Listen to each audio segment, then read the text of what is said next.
Je suis là d'abord parce qu'on est sur un sujet qui m'intéresse beaucoup par la force des choses. Voilà un peu plus d'un an que dans ma pratique pro, j'utilise pas mal l'IA. Et tout à la fois, ça me pose un certain nombre de questions éthiques, politiques aussi, parce que je vois bien les effets que ça peut avoir sur l'emploi en France, qui sont des questions de gauche et qui naturellement m'impactent. Donc voilà, ça me semblait intéressant tout à la fois de venir ici pour la dimension technique de l'IA et puis pour sa dimension politique.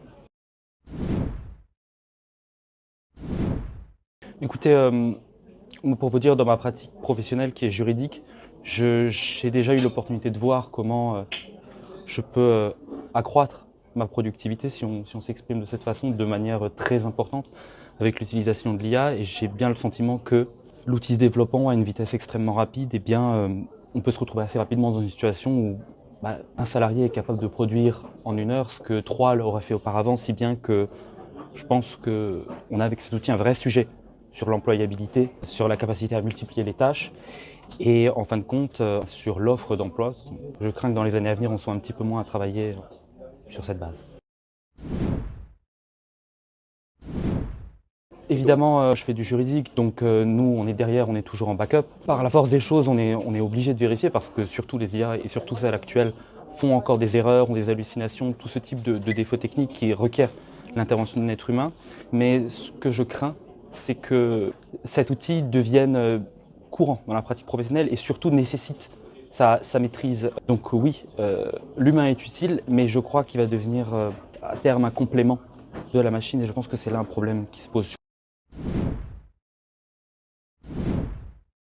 Je pense surtout que c'est un armement intellectuel qu'il faut produire pour le citoyen, parce que voilà un outil qui va être utilisé, et ils savent très bien pourquoi, par les gens qui ont un plein intérêt, qui ont la pleine conscience de leurs intérêts de l'utilisation de ce type d'outil.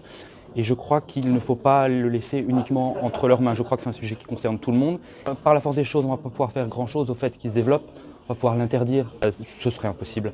Par contre, ce qu'on peut faire, c'est fournir aux citoyens des aides, des compétences pour pouvoir l'accompagner sur le chemin de l'utilisation de ce type d'outils. Écoutez, moi j'attends sur cette question des réponses et puis des perspectives de gauche. Parce que voilà, c'est comme ça, j'ai cette pulsion accélérationniste en moi, je suis très intéressé par ces sujets. Et tout à la fois, je vois parfaitement les problèmes qu'elle peut poser, je vois les problèmes, mais je ne vois pas encore exactement les réponses politiques qu'on est susceptible de leur fournir. Alors oui, j'espère qu'aujourd'hui, je sais où on sait tous où on est sur un parti de gauche, on est sur des idées de gauche, donc par la force des choses, on va pouvoir discuter de ces sujets entre camarades et entre gens qui comprennent la nécessité de penser politiquement ces sujets.